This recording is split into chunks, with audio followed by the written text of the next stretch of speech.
buenas, un saludo. Estamos aquí otra vez en un especial de Revista La Comuna con una entrevista que creemos que además es no solamente necesaria, sino urgente en estos tiempos que corren, porque últimamente llevamos mucho tiempo oyendo hablar mucho de Rusia, pero en los últimos meses aún más, debido sobre todo al inicio de la operación especial el 24 de febrero. Hablamos mucho de Rusia, pero también tenemos menos información sobre Rusia porque también se ha iniciado una campaña donde se han censurado medios en Europa y en otros países, medios rusos, y donde parece que no tenemos un contacto directo con Rusia. Sin embargo, hoy Olga Ikonikova nos va a hacer el favor también de acercarnos hacia Rusia, de donde nos habla, para poder también situarnos sobre cómo se está viviendo todo esto desde allí y qué opinan los rusos sobre todas estas cuestiones que hablamos tanto desde fuera. Olga Ikonikova es productora de medios, de comunicación políticos, fue directora jefe del medio Rusia y actualmente es traductora del canal de Telegram Geopolítica. Antes que nada, aparte de un saludo, Olga, si nos quieres comentar un poco de qué va ese canal de Telegram de Geopolítica. Buenos días, buenas noches. Este canal de geopolítica se trata de prognosis de lo que va a pasar en el mundo durante últimos 10, 15 años. Y bueno, yo puedo decir que normalmente el prognosis del autor de este canal lleva bien. Me refiero a lo que siempre en la realidad puedes encontrar que él tenía razón. Ajá. Bueno, es la mayor idea del canal. Uh-huh. Y sobre todo, él hace todo sin emociones, sin nada, únicamente lógica, analítica, estrategia, nada más. Y un poco bromas. Okay. Estamos hablando de un canal que analiza la geopolítica global de un autor conocido en Rusia que tú trabajas para poder traducir estos documentos, estos textos al español, ¿verdad? Sí, es correcto. Y si mal no tengo entendido, tú eres periodista de profesión, ¿verdad? Es correcto, sí. Genial. Bueno, Carmen, no sé si queremos entonces empezar con las primeras preguntas. Sí, yo creo que es el momento. Muy bien, entonces tomo la iniciativa. Yo quería hacer algo un poquito distinto. Aquí donde yo estoy ubicado en Alemania, hay un constante bombardeo sobre el tema ruso desde hace muchos años, pero digamos que los últimos 10 años ha sido un bombardeo negativo, ¿verdad? Ha sido una percepción negativa y se ha tratado de vender una percepción negativa sobre Rusia, y tengo aquí solamente como muestra algunos libros que he comprado en librerías alemanas. Rusia en la pinza, el imperio de Putin entre la OTAN, China y el Islam, la marcha de la NATO sobre Rusia, Putin y su poder, digamos, o nosotros siempre somos los buenos, nosotros y los rusos. O sea, como pueden ver ustedes, es una locura de medios. Y a mí lo que me da pauta para la primera pregunta es precisamente este último libro que se llama El Reino Perdido, de Serhii Plokhy, un académico ucraniano con residencia en Estados Unidos, que supuestamente en el libro nos habla del el antiguo imperialismo ruso, de los zares rusos, hablamos del zarismo ruso, pero que básicamente cuando uno lo lee se convierte o encuentra uno que es básicamente una apología del nacionalismo ucraniano. O sea, pinta a Ucrania como la eterna víctima del imperialismo ruso. Y eso me lleva a pensar a mí, en preguntarte a ti, Olga, ¿cómo es que se ha venido desarrollando la relación Rusia-Ucrania en el mundo postsoviético? Porque nosotros en Occidente escuchamos mucho que los países bálticos o Georgia en su momento tuvieron algunas leyes en contra de las minorías rusas, ¿no? Han prohibido en algunos lugares el ruso o han acabado con algunos monumentos soviéticos, pero jamás que yo recuerde habíamos escuchado antes de Maidán, antes de todo este problema, que pasase lo mismo en Ucrania. Al menos no lo habíamos escuchado yo aquí, al menos. Y me gustaría saber si en Rusia, la población rusa, los medios rusos, la opinión pública, conocían ya desde antes de Maidán algún tipo de acciones de los gobiernos ucranianos tendientes a quitarles derechos a las minorías rusas en Ucrania, o si había algún tipo de problema con la etnia rusa en Ucrania. Venía ya caminando, venía formándose este conflicto cultural, digamos, antes de Maidán, o es algo que tú consideras que ha venido explotando más bien ya con la entrada de la Unión Europea y la OTAN en este problema? Bueno, es una pregunta muy interesante y muy profunda, de hecho, porque al empiezo, en los 90, por ejemplo, todos los ucranianos dirían que no pasa nada, somos hermanos y ¿qué más da? Ahora somos el país diferente, no pasa nada, todo da igual, está bien todo.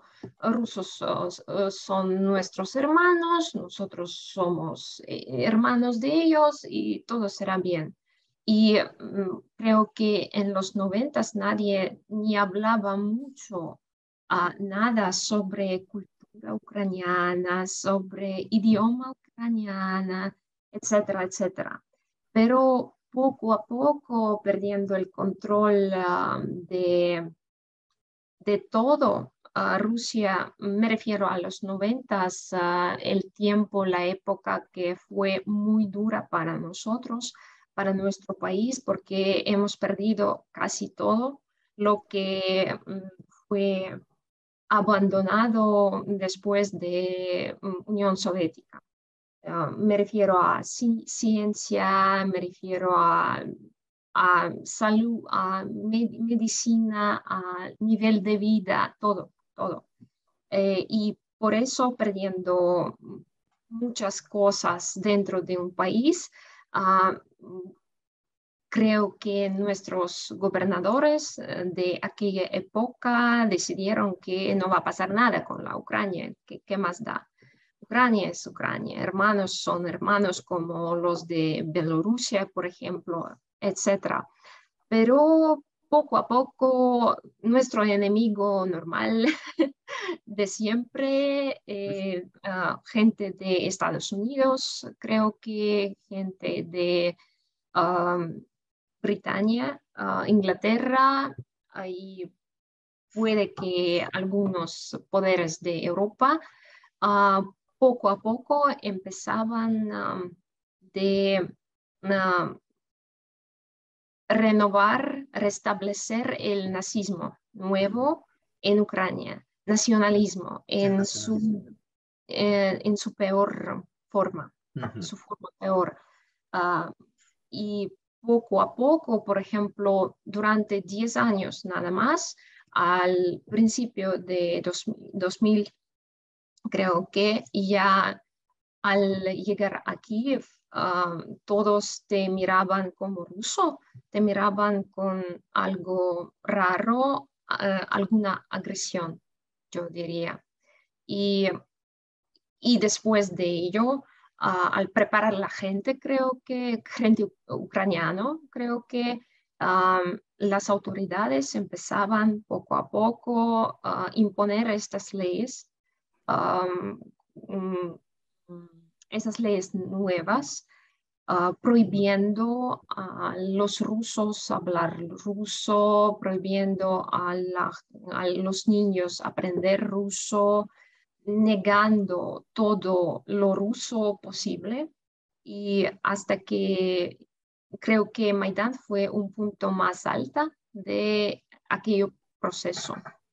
Y nuestra culpa sí existe, culpa de Rusia existe aquí y todos entendemos esto, pero creo que en estos tiempos Rusia no tenía nada, ni poder, ni peso político, ni dinero, nada, para evitar la situación. Antes de darle paso a Carmen, me recuerda un poco el ejemplo del resentimiento que hubo, cierto resentimiento que hubo de la Yugoslavia, sobre todo los serbios, cuando Rusia no vino en ayuda de ellos, cuando la OTAN los bombardeó, ¿no? Pero era obviamente, como tú dices, el momento más débil en el tiempo de Yeltsin, etcétera, y ciertamente hay una parte ahí que queda un resentimiento de dejar a la cultura eslava hermana desprotegida, por así decirlo.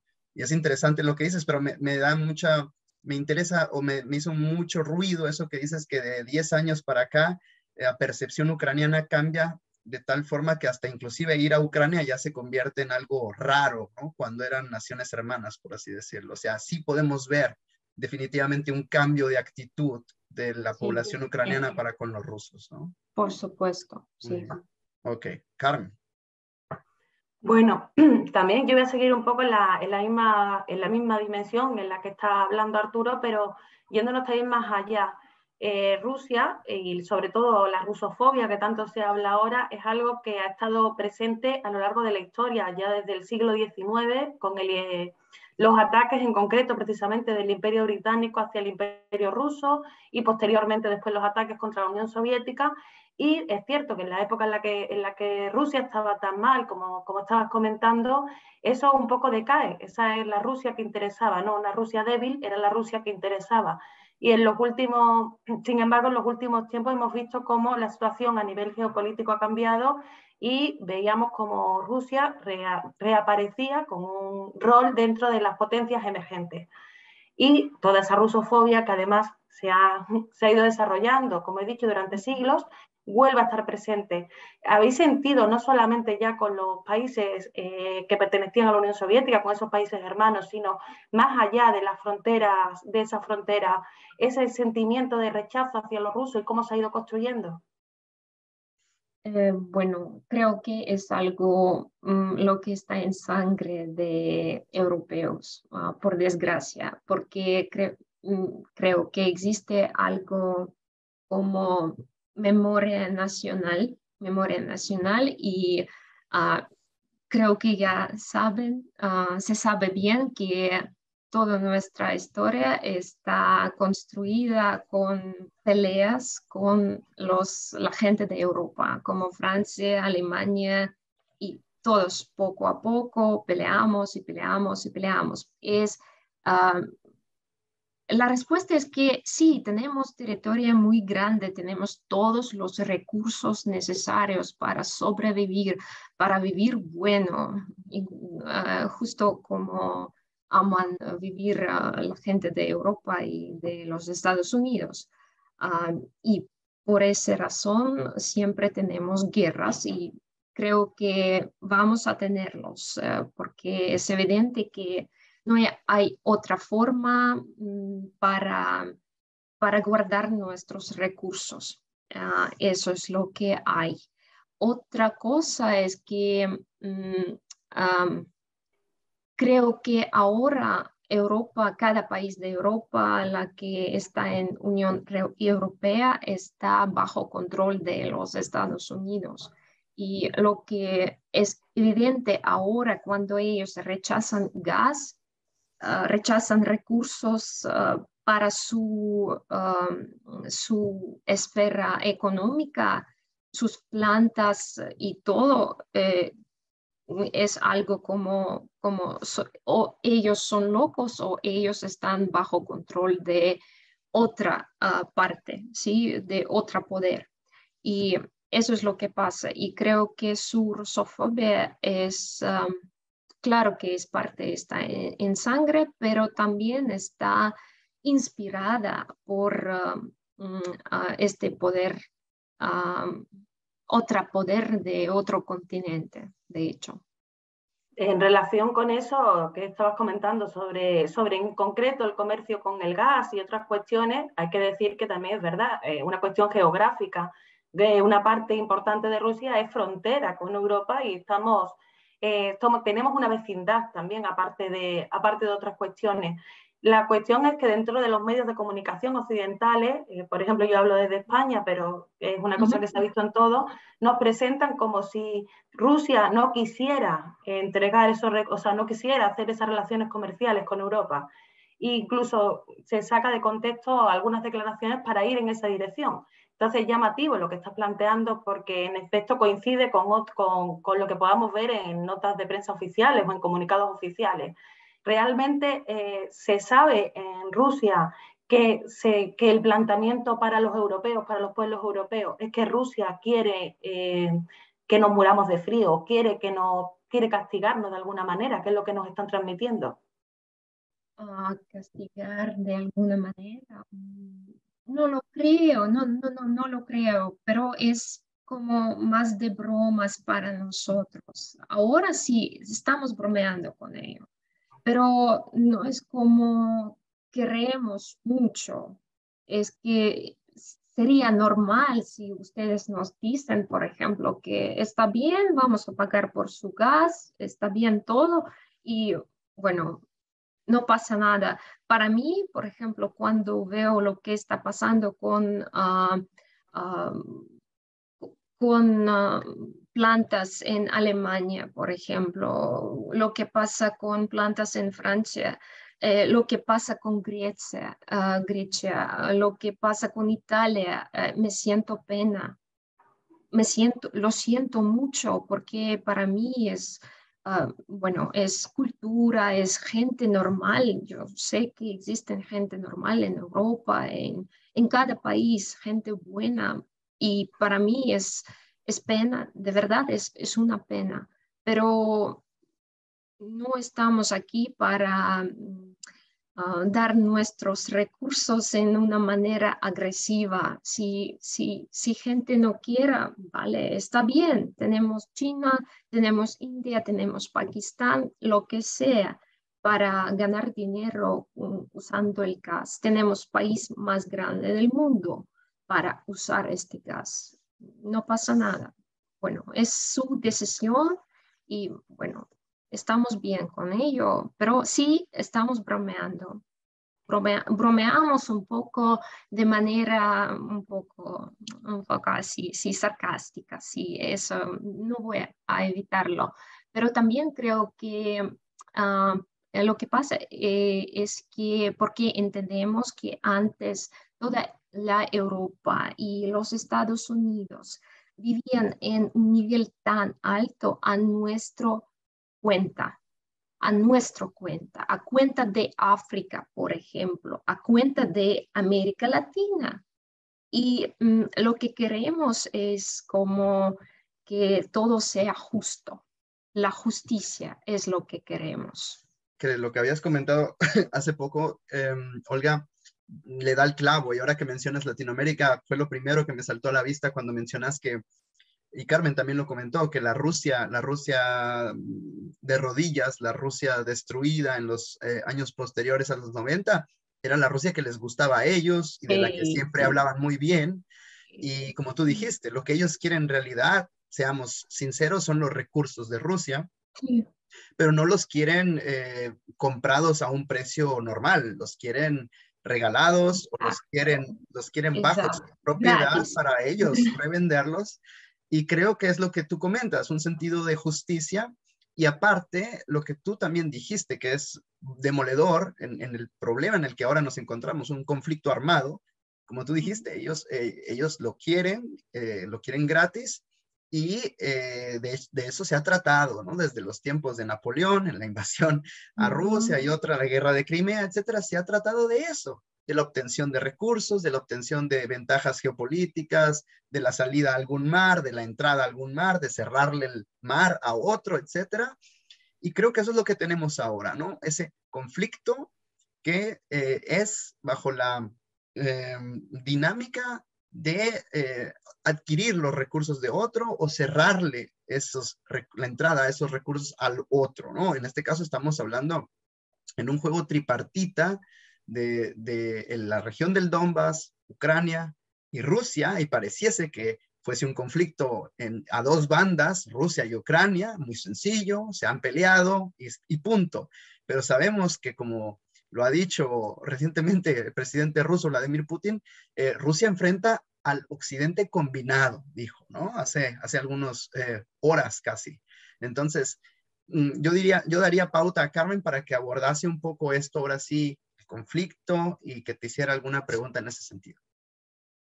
Bueno, hay muchas preguntas que me apetecen y además que necesito también saber tu opinión al respecto, pero para empezar, sí creo que hay una cuestión que es importante poner sobre la mesa. Tú estás en Rusia, esto también para quien nos vea, que quede claro.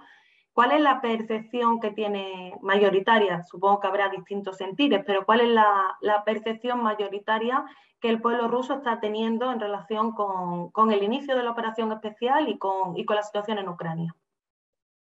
Bueno, la mayoría de gente apoya la operación militar, aunque para algunos fue algo como shock, pero no para todos, porque la mayoría estaba siguiendo este tema durante 8 años y todos nosotros aquí en Rusia sabíamos qué es lo que está pasando y entendíamos que algún día deberíamos entrar en esta pelea porque no hay otra opción para nosotros ni para el Donbass.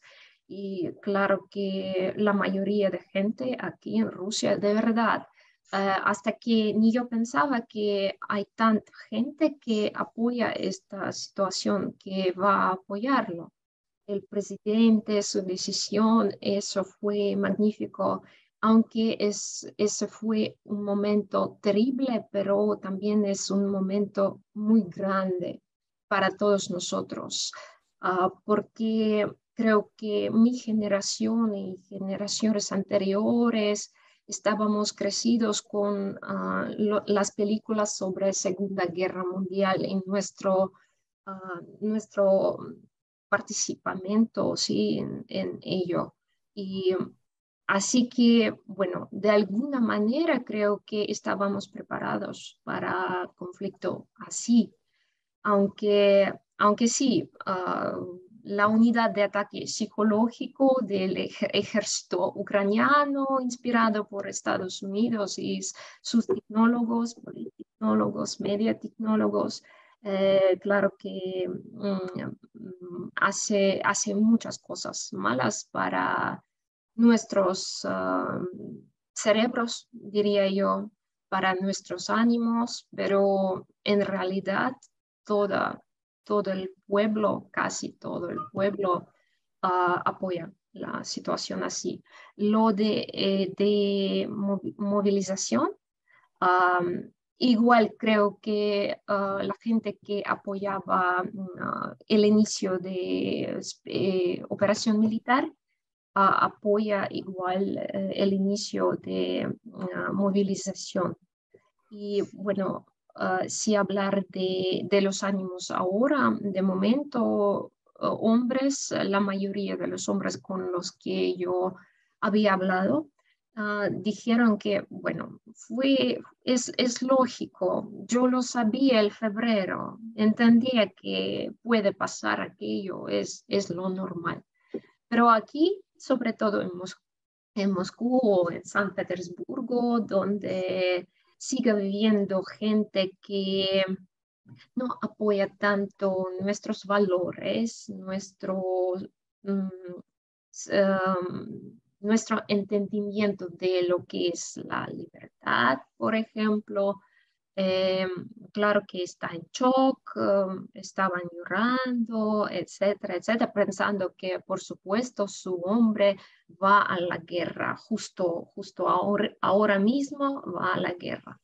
Pero no pasó, por ejemplo, no había pasado y bueno, la mayoría apoya la situación así y mucha gente dice que estoy dispuesto, estoy preparado de ir a la guerra si será necesario, porque yo entiendo para qué peleamos, por qué pasa ello y yo también quiero justicia y quiero seguridad para mi familia, mi mujer, mis niños.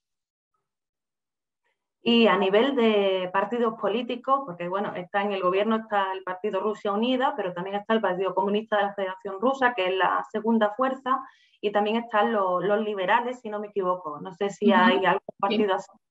¿Qué opinan esos partidos sobre todo esto? ¿Están de acuerdo, no están de acuerdo? ¿Cuáles son las posiciones dentro de la esfera institucional?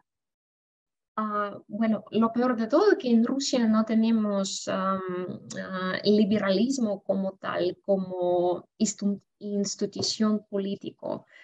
Liberalismo en Rusia es gente que quiere vivir como Estados Unidos, punto. Y compartiendo sus valores y nada más. Ni siquiera piensan en que existen alguna doctrina y algo parecido. Bueno, y claro que ellos están contra la movilización, ellos crean historias interesantes de lo que, por ejemplo, las autoridades rusas no dejen salir a los hombres de los aeropuertos, estaciones de trenes, etcétera. Y bueno, hagan trampas para entregar el aviso a la movilización. Y bueno, eso es lo que ellos piensan, pero su forma de pensar es que soy bueno, ustedes son una mierda, perdóname mi vocabulario, pero es justo lo que ellos dicen. Eso serían en los liberales, pero el Partido Comunista de la Federación Rusa, por ejemplo. El partido, el partido como el partido sí apoya lo que está pasando. Entonces, a nivel, digamos, de esa representación política, hay una mayoría de apoyos, entonces, a la operación. Sí, sí. Bueno, una pregunta más que teníamos era sobre lo referente a los referéndums que van a ocurrir en estos días ya en 4 regiones, Lugansk, Donetsk y en Zaporozhia y Kherson. Nos interesaría preguntarte sobre la situación de estas 2 últimas, porque sabemos que el conflicto tiene ya desde el año 2014 en el Donbass, que incluye las 2 primeras, Lugansk y Donetsk, pero en el transcurso de esta operación militar rusa se ha tomado el control de otras regiones, ¿no? Que al principio no estaban digamos, bajo discusión, entre comillas, donde se sabe de todas maneras que existe mucha población rusa o rusófila o que habla ruso, y ahora se da la noticia de que va a haber un referéndum también en estas 2 regiones de Ucrania.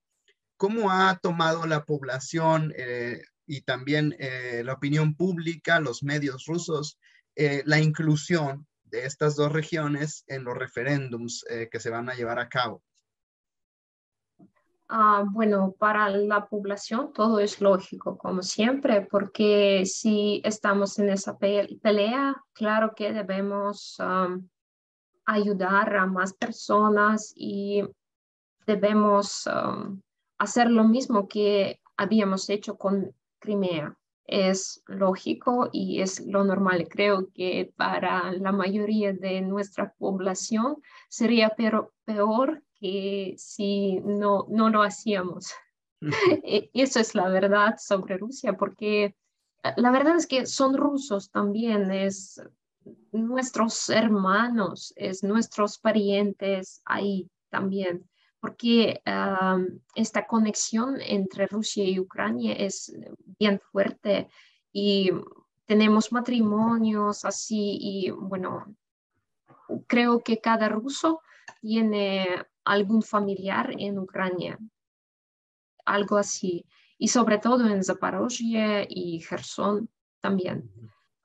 Bueno, lo de medios de comunicación, ellos dicen que nos pidan y nos piden autoridades ¿sí? De estas regiones y es importante para ellos tener este apoyo jurídico, digamos, para cambiar el nivel de militares, de voluntarios, de todos.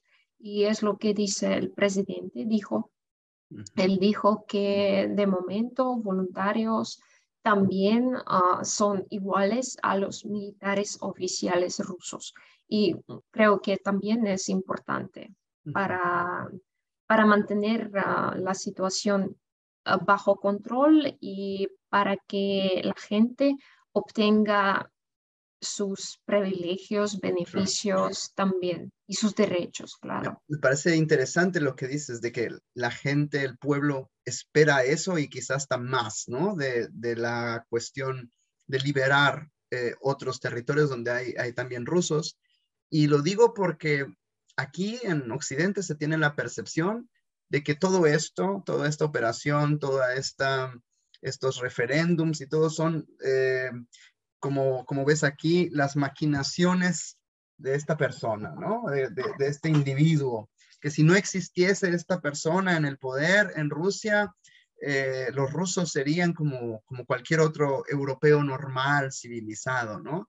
Y recuerdo mucho a un politólogo estadounidense, especialista en Rusia, que acaba de morir, por cierto, Stephen Cohen, que él explicaba al público norteamericano y decía, es que ustedes no creen que al igual que en Estados Unidos, en Rusia hay militares halcones, que no hay gente supernacionalista que está exigiendo a Putin y al gobierno, no hoy, sino desde ayer y desde antier y desde hace 10 años, que ataquen, que sean activos, que no esperen, que no solamente se defiendan, sino que ellos mismos actúen de manera activa y, digamos, con un ataque preventivo, logren hacer respetar y defender los intereses de Rusia. Entonces, lo que tú mencionas es interesante porque no solamente es una decisión del gobierno, sino que pudiese ser inclusive que es una exigencia en ciertos sectores de la población, ¿no? Pues como tú dices, de estas personas que tienen familiares ahí, que están sufriendo esa represión del gobierno ucraniano y que ahora vimos las imágenes de algunos residentes de esa zona cuando llegaban los convoys rusos que los recibían vitoreando, ¿verdad? Esperamos por ustedes años, etcétera. Entonces, ¿tú qué me dirías sobre esta relación entre la exigencia pública, digamos, la opinión pública, el sentir nacional, lo que se palpa en las calles, qué tan cercano, qué tan bien refleja las decisiones del gobierno actual? ¿El gobierno ha hecho menos o más o ha actuado solamente bajo presión del pueblo o ha actuado aisladamente del pueblo sin consultar al pueblo? Bueno, aquí en Rusia tenemos creencia, es como algo un poco loco y sagrado que el gobernador y el pueblo tienen conexión especial. Y si el gobernador haga algo y población apóyalo, esas cosas van bien. Y sin apoyo del pueblo, todo empieza a ser terrible. Por ejemplo, tenemos Boris Godunov en nuestra historia. Fue gobernador, pero no tenía sangre de zar, no tenía, pero fue gobernador y fue el gobernador bastante bueno. Él quería mejor para Rusia, pero el pueblo no le apoyaba porque él no fue zar, no tenía esa sangre, fue el siglo XVI. Entonces, al final, se arruinó todo, todo. Y bueno, de momento sí, Putin es el gobernador que queremos, que tenemos y es algo lógico que él está haciendo para la mayoría de gente. Aunque sí existe poca gente, pero existe esta parte de gente que no entiende ni conexión, ni lo que hacemos, ni nada. Existe. Podríamos decir que Putin es un líder popular en el sentido de que tiene a la mayoría del pueblo ruso detrás de él. Y de hecho, Carmen, tú tenías una pregunta interesante sobre ese sentido, ¿no? Sobre él. Bueno, sobre todo porque, como bien habías comentado al principio, bueno, hemos comentado la situación que vivió Rusia y en cambio Rusia hoy en día ha acabado siendo una de esas potencias emergentes, está en una situación a nivel, ya estoy hablando también desde la perspectiva económica, pero también desde la perspectiva internacional. Hemos visto una Rusia que ha participado dentro de la diplomacia ya mirando de tú a tú a unos líderes que durante mucho tiempo le hicieron que Rusia estuviera de rodillas. De alguna manera se ha planteado que todo esto, que de alguna manera está vinculado desde que llega Putin al poder. No sé cómo lo verás tú y no sé hasta qué punto es cierto que ese milagro que ha experimentado Rusia, de alguna manera en Rusia, se relaciona con la figura de Vladimir Putin. Bueno, milagro es una palabra muy buena Muy grande, sí, quizás. para lo que ha pasado, porque recuerdo, era niña, pero recuerdo los 90, por ejemplo, y la verdad es que fue un milagro que exactamente Putin llegó al poder. No sé cómo lo pasó, no sé, es un secreto total para todos nosotros, pero él llegó al poder y poco a poco empezaba a restablecer el país como tal, a construir, etcétera, etcétera, tratando el oeste como si fuese igual, no con algo alto, alteza gigante o algo así. Y para cada persona en el país estoy muy segura en ello que eso fue lo que estábamos esperando durante todo el tiempo. Y bueno, eso es lo que pasó, es un milagro, no tengo explicación lógica, analítica por eso, no la tengo. Yo tendría otra pregunta relacionada, y es que, como tú dices, Putin está relacionado obviamente con este renacer, por así decirlo, cultural, político, económico, militar también de la Federación Rusa, pero no es sin oposición, ¿verdad? Existe gente que ha venido criticándolo y que han sido apoyados por Occidente, obviamente, con dinero, con recursos, para que formen esa oposición, y muchos de ellos se han convertido en estrellas de los medios occidentales. De hecho, así como tengo este bonche de libros aquí, existen en las bibliotecas de mi ciudad libros de Navalny, ¿sí? De Navalny, 3 o 4 libros que escribió él, o que le escribieron seguramente, y así.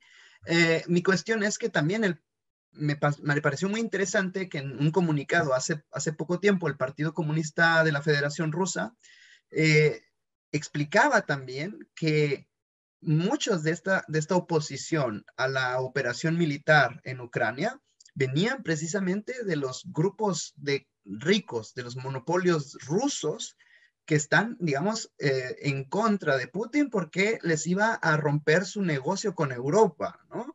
Entonces, volvemos a esta idea de que... Importante, Arturo, por quien no pueda ver, importante que eso era un comunicado del Partido Comunista de la Federación Rusa, no de Rusia Unida. O sea, No, que no no, era... lo digo, que era un comunicado del Partido Comunista Ruso que decía, apoyando a la operación militar rusa, decía que una gran parte de los más ricos de la burguesía rusa estaban en contra de la operación rusa porque les ponían problemas con sus amos, con sus señores de Europa con los que ellos hacen negocios, ¿no?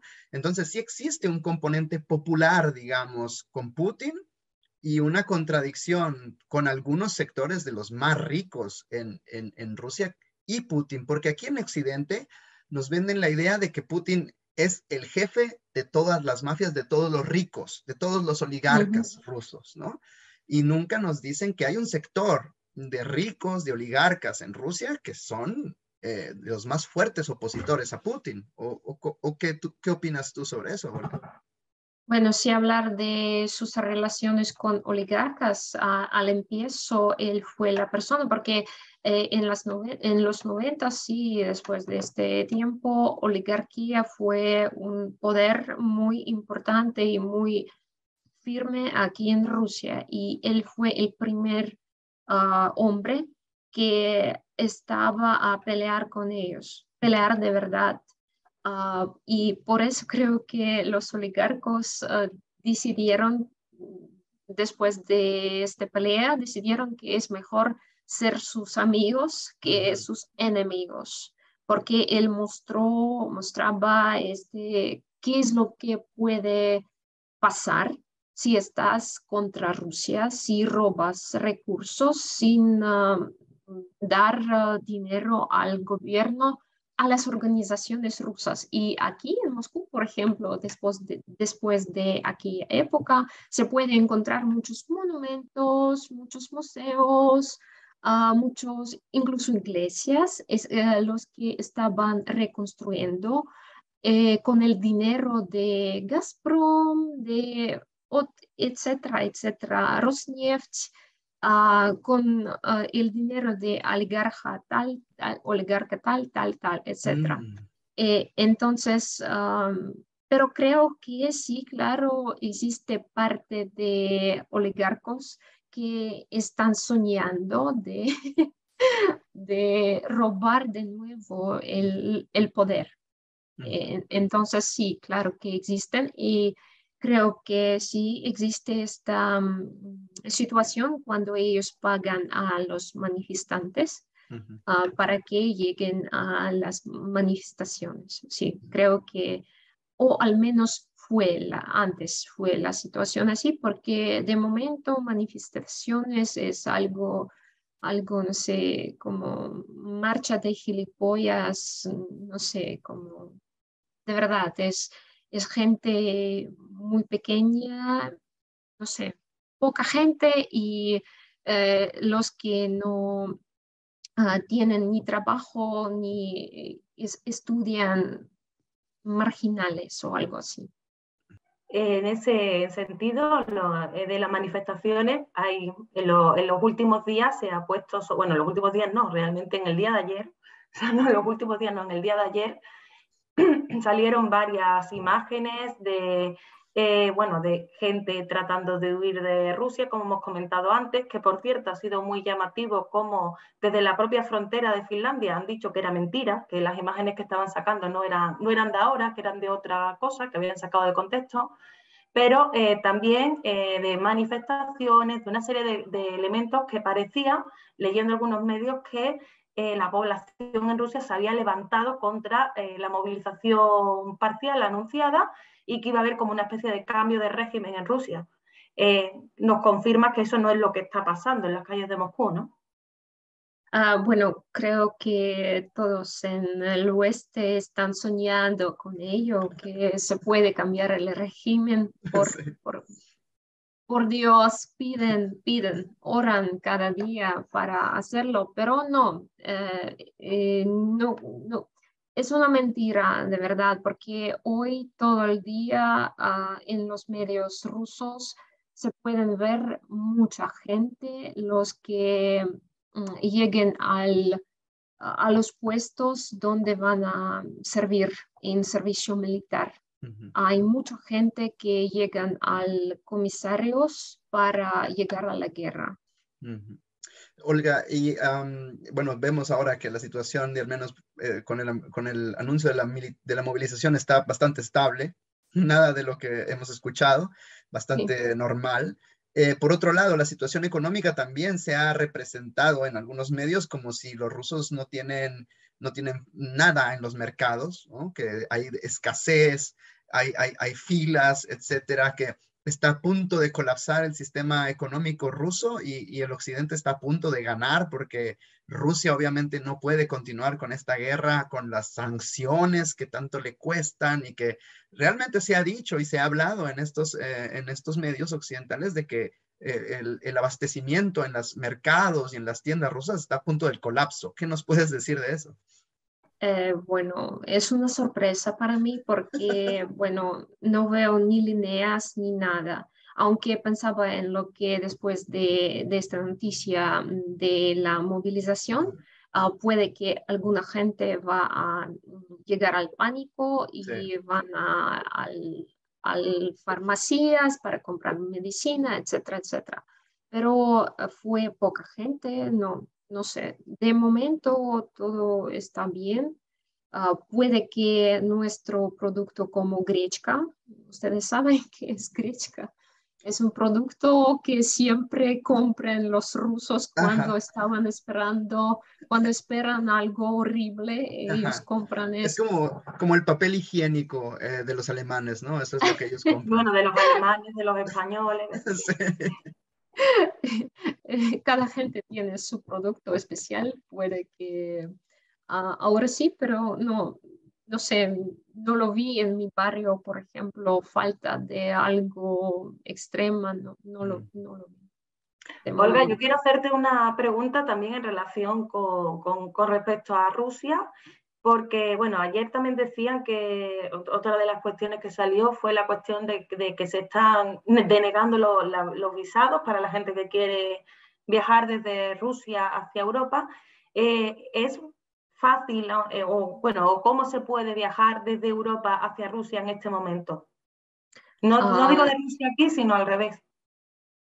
Creo que es difícil porque eso fue difícil antes de ayer, porque nuestro cielo está cerrado y cerrado por parte de Europa, de hecho, no Ujú. por De nuestra hecho, sí. parte. Y por eso la mayoría, los que quieren viajar a Europa en situación normal, sin movilización, sin nada, deben, no sé, cambiar 2 o 3 aviones, trenes, autobuses. Ujú. Es lo que fue antes. De momento, no sé, creo que nada ha cambiado mucho, porque, por ejemplo, tengo conocida, ella fue a Italia, pero ella tiene pasaporte de Italia. Y ella fue primero a Vilnius, luego en un tren a Vilnius, desde Rusia a Vilnius en un tren, luego tomó el avión a Roma, Ujú. Vilnius-Roma, y volvió con el Minsk.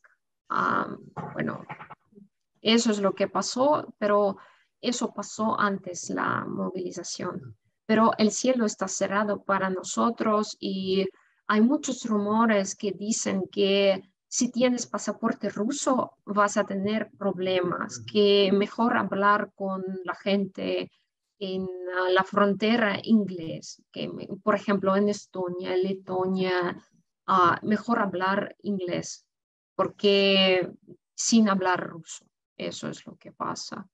Y bueno, es el problema grave, creo que es la mejor problema. Además, Unión Europea nos rechazó visas inmediatas y ahora va a costar más dinero para nosotros y además, sobre todo, cada país tiene derecho de rechazar Ujú. nuestra visa por su propio, sin hablar, sin explicar por qué lo fue. Así que, de hecho, no veo problema por nuestra parte, Ujú. pero veo el problema por parte de Unión Europea.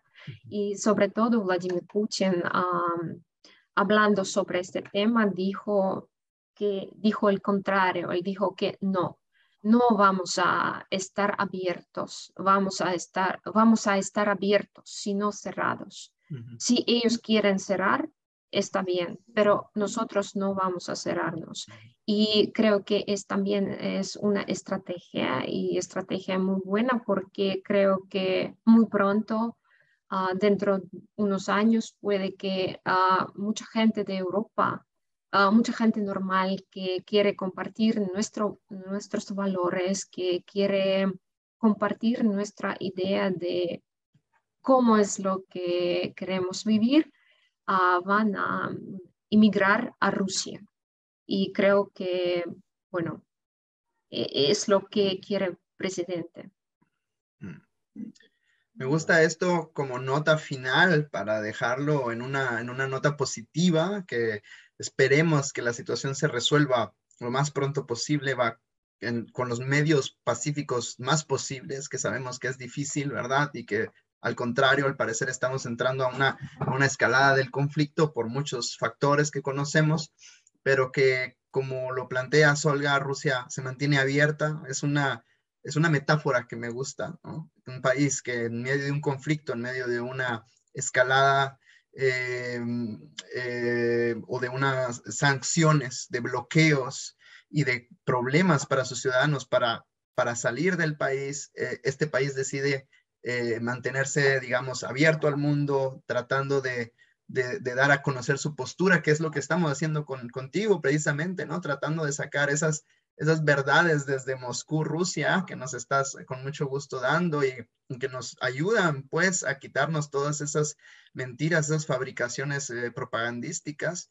Y por mi parte sería todo, solo agradecerte y esperemos que podamos en un tiempo más adelante volver a tener contacto contigo para que nos actualices para las nuevas mentiras que anden por ahí, ¿verdad? Los nuevos mitos, para divertirte un tanto con las mentiras.